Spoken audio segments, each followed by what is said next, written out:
புதுச்சேரி முன்னாள் முதலமைச்சர் நாராயணசாமி அவர்கள் நம்முடன் இணைப்பில் இணைகிறார். வணக்கம் திரு நாராயணசாமி, இணைப்பில் இணைந்தமைக்கு மிக்க நன்றி.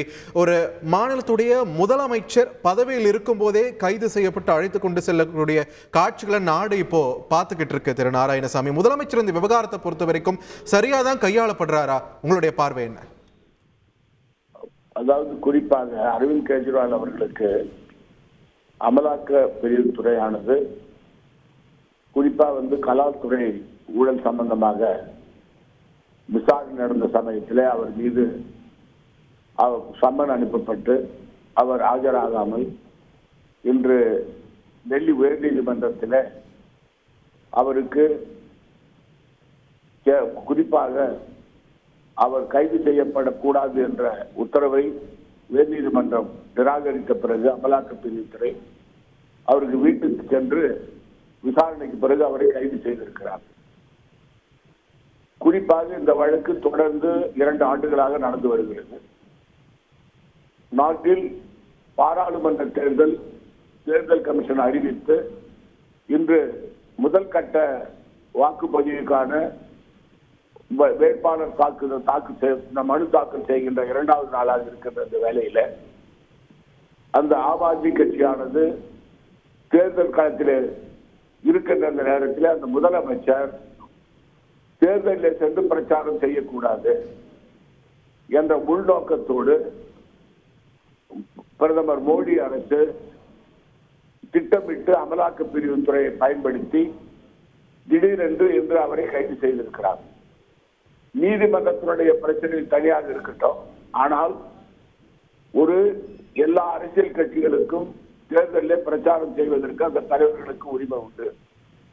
2 ஆண்டு காலம் இந்த விசாரணை என்று சொல்லி அதை வைத்துவிட்டு தேர்தல் சமயத்திலே அரவிந்த் கெஜ்ரிவால் அவருடைய கட்சியிலே மிக முக்கியமான பிரச்சாரம் செய்கின்ற ஒருவர் அவர் இல்லாமல் கட்சி பிரச்சாரம் செய்கின்ற ஒரு சூழ்நிலையை உருவாக்கி அதன் மூலமாக பாரதிய ஜனதா கட்சி தன்னுடைய பாராளுமன்ற உறுப்பினர்களை பஞ்சாபிலோ டெல்லியிலோ மற்ற மாநிலங்களில் எங்கெங்கு ஆம் ஆத்மி கட்சி தேர்தல் இருக்கிறதோ அங்கெல்லாம் அவர் சென்று பிரச்சாரம் செய்யாமல் இருந்தால் பாரதிய ஜனதா கட்சி வெற்றி பெற்றுவிடும், பாரதிய ஜனதா வேட்பாளர் வெற்றி பெற்று விடார்கள் என்ற நோக்கத்தை கொண்டு இந்த நரேந்திர மோடி அரசு, அமித்ஷா இவர்கள் திட்டமிட்டு இந்த சதி வேலையை செய்திருக்கிறார்கள்.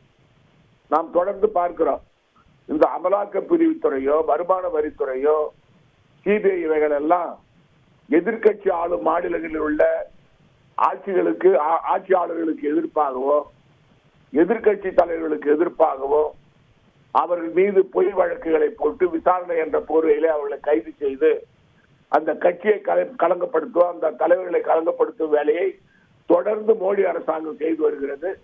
இது அராஜகத்தினுடைய உச்சகட்டம்.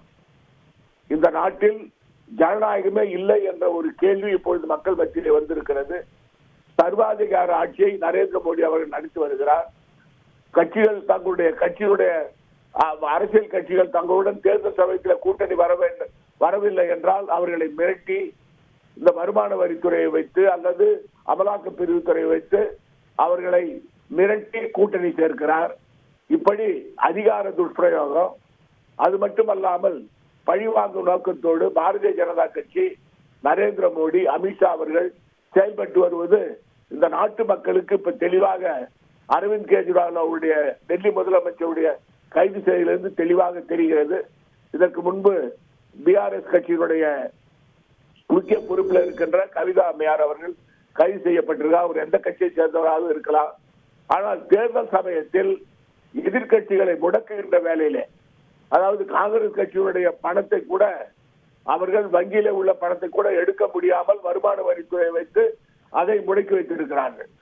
இதிலிருந்து இந்த பாரதிய ஜனதா கட்சியோ நரேந்திர மோடியோ அமித்ஷாவோ திட்டமிட்டு எதிர்கட்சிகளை முடக்கிவிட்டு இந்த தேர்தலிலே வெற்றி பெற வேண்டும் என்று, பாராளுமன்ற தேர்தலில் வெற்றி பெற வேண்டும் நினைக்கிறார்கள்.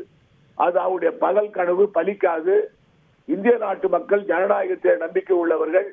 இந்த அரவிந்த் கெஜ்ரிவால் இந்த வழக்கை யாரோ ஒருவர் சாட்சி சொன்னார் என்ற காரணத்தை வைத்து அவர் மீது எந்தவித ஆதாரமும் இல்லாமல் பல முறை இந்த அமலாக்க பிரிவுத்துறை பல வீடுகளுக்கு சென்று பல அதிகாரிகள் வீடுகளுக்கு சென்று பல அரசியல்வாதிகள் வீடுகளுக்கு சென்று தேடியும் கூட ஒன்றும் கிடைக்காத பட்சத்தில் எந்தவித ஆதாரம் இல்லாமல் அவரை கைது செய்திருக்கிறார்கள்.